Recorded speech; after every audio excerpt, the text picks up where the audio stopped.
الحمد لله وكفى وسلام على عباده الذين اصطفى أما بعد قال النبي صلى الله عليه وسلم من أكل طيبا وعمل في سنة وأمن الناس بوائقه دخل الجنة أو كما قال صلى الله عليه وسلم۔ محترم بزرگوں اور دوستوں، بہت مختصر وقت میں چند باتیں آپ حضرات کے سامنے عرض کرنی ہیں۔ ہم میں سے ہر شخص یہ چاہتا ہے کہ ہم جنت میں چلے جائیں۔ نماز کیوں پڑھنے آئے ہیں؟ جنت میں جانے کے لیے۔ قرآن کیوں پڑھتے ہیں؟ جنت میں جانے کے لیے۔ اللہ کے نبی کے بتائے ہوئے طریقے کو کیوں مانتے ہیں؟ جنت میں جانے کے لیے۔ تو اصل ہماری منزل جنت ہے اور ہم جنت ہی سے آئے ہیں۔ حضرت آدم علیہ السلام جنت میں تھے، ان کو جنت میں رکھا گیا تھا، جنت سے ان کو دنیا میں بھیجا گیا۔ تو یہ ہمارا سفر ہے دنیا کی زندگی کا، لیکن ہمارا گھر اور ہماری منزل جو ہے وہ جنت ہے۔ جو ہمارے ابا کا گھر وہی ہمارا گھر۔ حضرت آدم علیہ السلام کا گھر جنت، ہمارا گھر بھی جنت۔ تو ہم میں سے ہر شخص کو اپنے منزل اور اپنے گھر تک پہنچنا ہے۔ قرآن پاک میں ہے فَمَنْ زُحْزِحَ عَنِ النَّارِ وَأُدْخِلَ الْجَنَّةَ فَقَدْ فَازَ۔ جو جہنم سے بچا لیا گیا اور جنت میں داخل کر دیا گیا، بس وہی کامیاب ہے۔ دنیا میں آپ بہت سے لوگوں کو کامیاب کہو گے، جس کے پاس بنگلے ہیں وہ کامیاب ہے، جس کے پاس منصب ہے وہ کامیاب ہے، جس کے پاس عہدہ ہے وہ کامیاب ہے، جس کے پاس جاگیریں ہیں وہ کامیاب ہے، جس کے پاس مال و دولت ہے وہ کامیاب ہے۔ بہت سے لوگوں کو ہم کامیاب کہہ سکتے ہیں دنیا میں، لیکن خدا کی نظر میں، قرآن کی نظر میں، شریعت کی نظر میں کامیاب وہ ہے جو جنت میں پہنچ جائے، جہنم سے بچا لیا جائے اور جنت میں داخل کر دیا جائے۔ اللہ کے نبی صلی اللہ علیہ وسلم نے جنت میں داخل ہونے کے لیے 3 بہت آسان سے عمل بتائے ہیں۔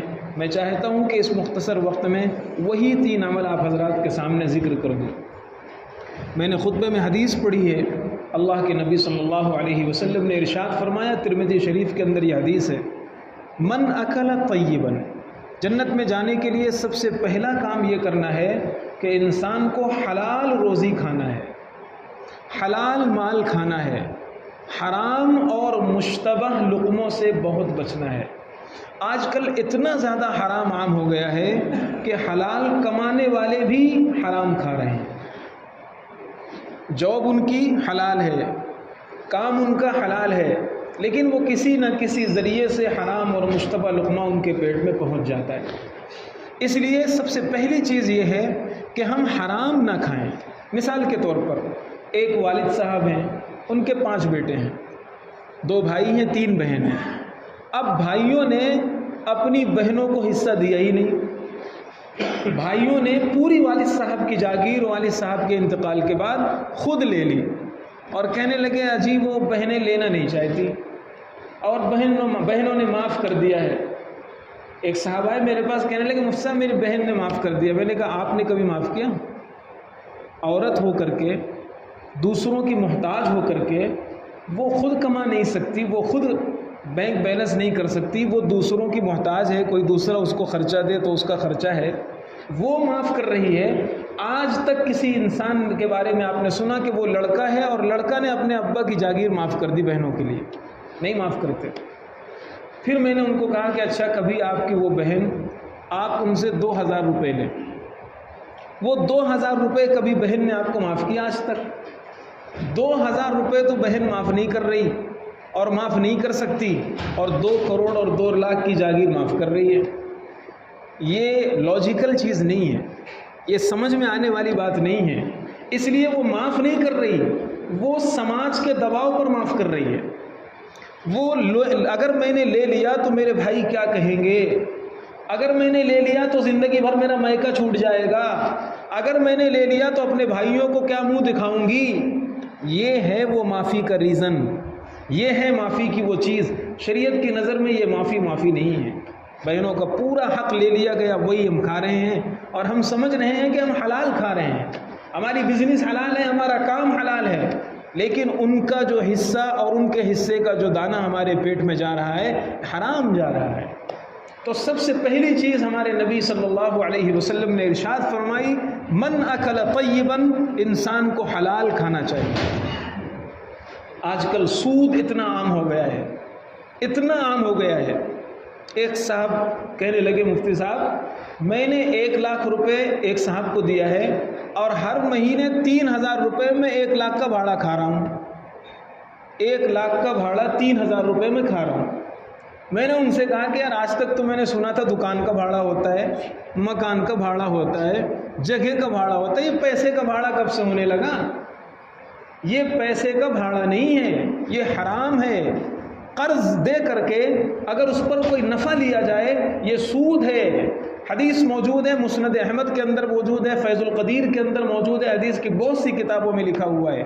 اللہ کے نبی صلی اللہ علیہ وسلم نے ارشاد فرمایا، کل قرض جر نفعا فہو ربا۔ قرض دے کر کے اگر کوئی پروفٹ لیتا ہے، اگر کوئی اس سے نفع حاصل کرتا ہے، وہ سود ہے، حرام ہے۔ ہمارے معاشرے میں یہ کتنا زیادہ رائج ہے۔ مثال کے طور پر ایک آدمی نے قرضہ دیا 1 لاکھ روپے، اور قرض دینے کے بعد اس کا کھیت گروی رکھ لیا، اس کا زیور گروی رکھ لیا اور آرام سے استعمال کر رہا ہے، یہ بھی سود ہے، یہ بھی حرام ہے، یہ بھی ناجائز ہے، لیکن ہمارے سماج میں اور ہمارے معاشرے میں چل رہا ہے۔ تو سب سے پہلی چیز ہمارے نبی صلی اللہ علیہ وسلم نے ارشاد فرمائی، من اکل طیبا، حلال کھانے والا ہو۔ اس لیے ہمیں بہت زیادہ اپنے آپ کو دیکھنا چاہیے، اور یہ بات خود نبی کریم صلی اللہ علیہ وسلم نے ارشاد فرمایا آپ نے کہ اے لوگو، جیسے تمہاری موت تمہیں تلاش کر رہی ہے نا، ایسے تمہارا رزق بھی تمہیں تلاش کرتا ہے۔ آج تک کوئی انسان ایسا نہیں ہوگا جو اپنے موت کے وقت سے 1 سیکنڈ آگے جی سکے۔ اذا جاء اجلہم لا یستأخرون ساعة ولا یستقدمون۔ موت جب آتی ہے تو نہ 1 لمحہ وہ آگے ہو پاتا ہے، نہ 1 لمحہ پیچھے ہو پاتا ہے۔ جتنی سانسیں خدا نے ہمیں پیدا کرنے سے پہلے لکھ دیا ہے، اتنی سانسیں ہم لے کر مریں گے۔ جس طرح کی موت لکھ دی ہے، جس جگہ موت لکھ دی ہے، اس جگہ موت آئے گی، اس طرح موت آئے گی۔ اللہ کے نبی صلی اللہ علیہ وسلم نے فرمایا، جیسے موت تمہارا پیچھا کرتی ہے، موت تمہیں تلاش کرتی ہے، ایسے تمہارا رزق بھی تمہیں تلاش کرتا ہے، کبھی مس نہیں ہو سکتا۔ تمہارا رزق جو ہے کبھی تم سے فوت نہیں ہو سکتا۔ اس لیے آپ نے ارشاد فرمایا، فَأَجْمِلُوا فِي الطَّلَبِ۔ اس لیے حلال طریقے پر روزی کماؤ، ملے گا مقدر کا، ملے گا انسان کو مقدر کا۔ اگر وہ حرام طریقے سے کمائے گا، ایک حدیث ہے، بہت اہم حدیث ہے، بہت عجیب حدیث ہے۔ اللہ کے نبی صلی اللہ علیہ وسلم نے ارشاد فرمایا، اگر کوئی بندہ ایسا ہے کہ لا یبالی من این اکتسبہ، اسے یہ پرواہ نہیں ہوتی کہ مال کہاں سے آ رہا ہے، تو کل قیامت کے دن اللہ کو بھی پرواہ نہیں ہوگی کہ جہنم کے کس دروازے سے وہ داخل ہو رہا ہے۔ جب یہ مال کمانے میں پرواہ نہیں کر رہا، امین الحلال ام من الحرام، کہ یہ حلال طریقے سے آ رہا ہے یا حرام طریقے سے آ رہا ہے، بیٹا میرا کما کر لایا، باپ کبھی نہیں پوچھتا بیٹا کیسے کمایا، یہ پیسے کہاں سے آئے، کاروبار میں جھوٹ تو نہیں بولا تھا، کسی کو دھوکہ تو نہیں دیا تھا، کسی کے ساتھ فراڈ تو نہیں کیا تھا، عیب والا مال دھوکہ دے کر تو نہیں بیچا تھا، آج تک باپ نے نہیں پوچھا۔ باپ اور ماں کے سامنے صرف پیسے گنتے ہیں ماں باپ، کبھی نہیں پوچھتے اپنی اولاد سے کہ بیٹا تو نے یہ حلال طریقے سے کمایا، حرام طریقے سے کمایا۔ حضرت ابو بکر صدیق رضی اللہ تعالیٰ عنہ کا ایک خادم تھا، غلام، وہ جب کوئی سامان لاتا یا کوئی پیسہ لاتا یا کوئی چیز لاتا تو صدیق اکبر سب سے پہلا اس سے یہ سوال کرتے، کہاں سے لائے، یہ پیسہ آیا کہاں سے تمہارے پاس، یہ مال آیا کہاں سے تمہارے پاس، یہ کھانا کس ہوٹل سے لے کر آئے ہو، یہ کھانا تم کہاں سے لے کر کے آئے ہو۔ آج کل بہت حرام عام ہو گیا ہے، بہت ساری جگہوں پر حرام عام ہو گیا ہے۔ مرغی کو بغیر بسم اللہ کے ذبح کر دیا جا رہا ہے۔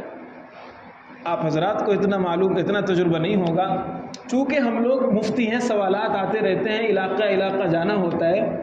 گٹکا منہ میں ہے، پان منہ میں ہے اور منہ چل نہیں رہا اور چھری چل رہی ہے گردن پر مرغی کے۔ بعض مرتبہ ایسا بھی ہوا کہ بات کر رہے ہیں آپس میں، گالیاں دے رہے ہیں اور گالی دے کر کے مرغی کی گردن پہ چھری چلا دے۔ یہ حلال ہے؟ نہیں، یہ حرام ہو گئی۔ اگر بغیر بسم اللہ کے جانور کو ذبح کر دیا گیا، وہ چھوٹا جانور ہو بڑا جانور ہو، وہ حرام ہے، حرام ہے۔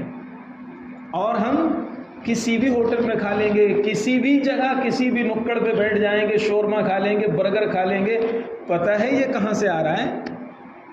اس لیے تھوڑا سا حلال کے طریقے پر آدمی کو زندگی گزارنا چاہیے، احتیاط کر کے کھانا پینا چاہیے۔ یہ ہم حلال لقمہ کھا رہے ہیں یا حرام لقمہ کھا رہے ہیں، اس کا لحاظ رکھنا چاہیے۔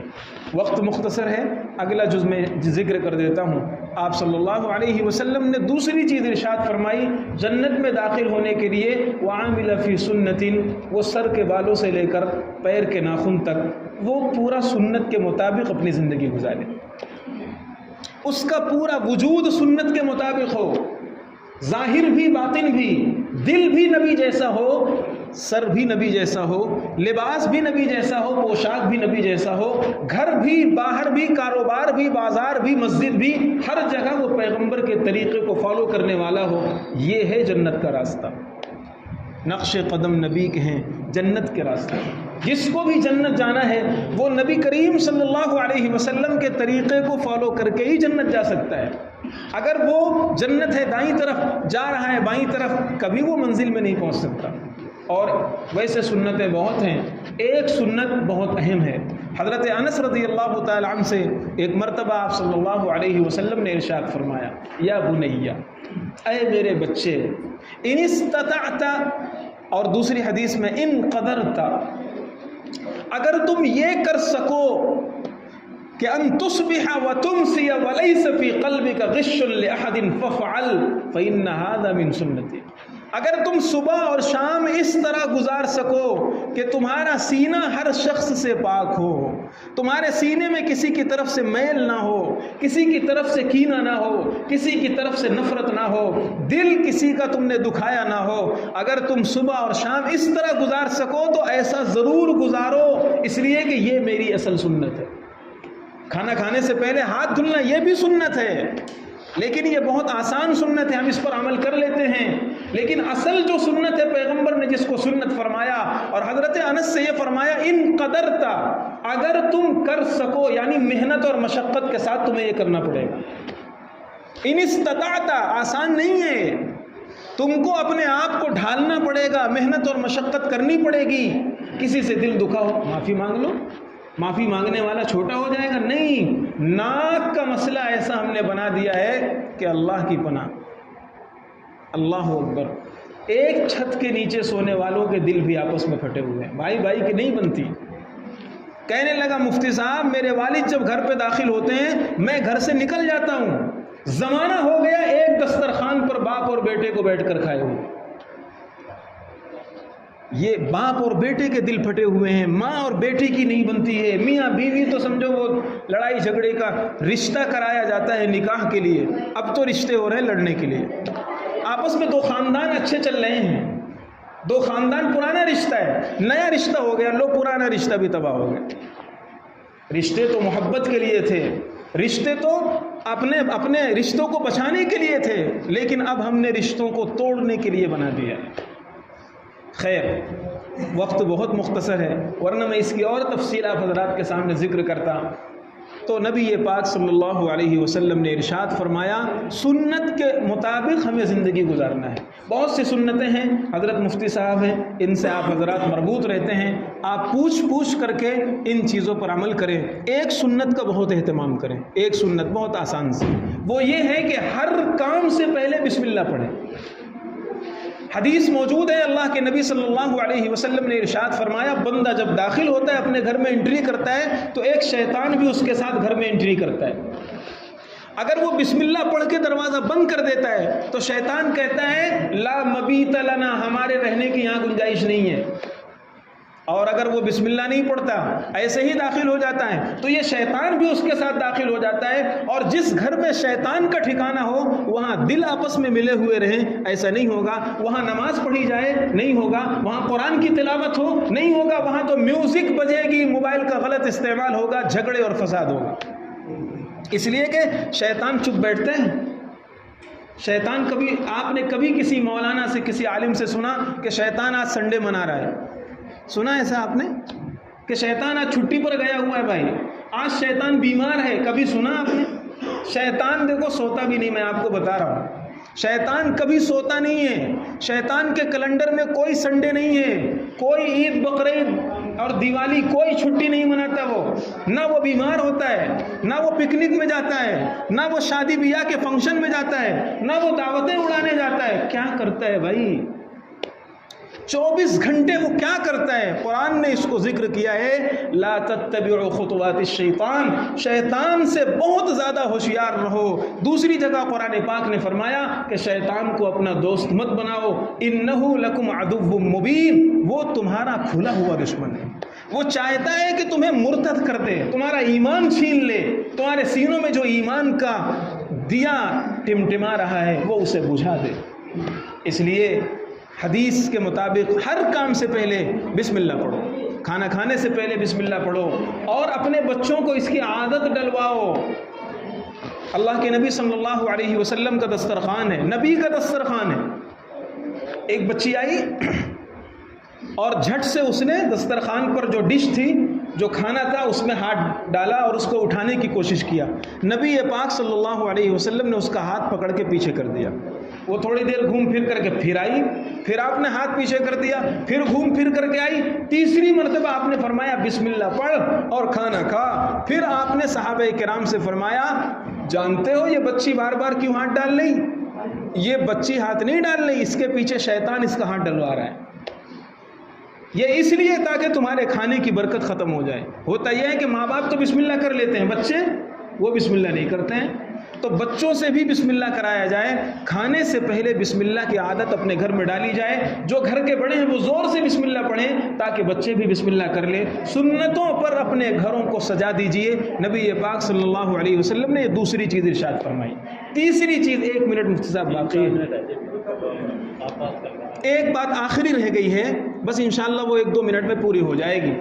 تیسری چیز آپ نے ارشاد فرمائی کہ جنت میں جانے کے لیے تیسرا کام آپ کو یہ کرنا پڑے گا، وَأَمِنَ النَّاسُ بَوَائِقَهُ، لوگوں کو اپنی شرارتوں سے محفوظ رکھو، لوگوں کو تکلیف مت پہنچاؤ، انسان بنو انسان۔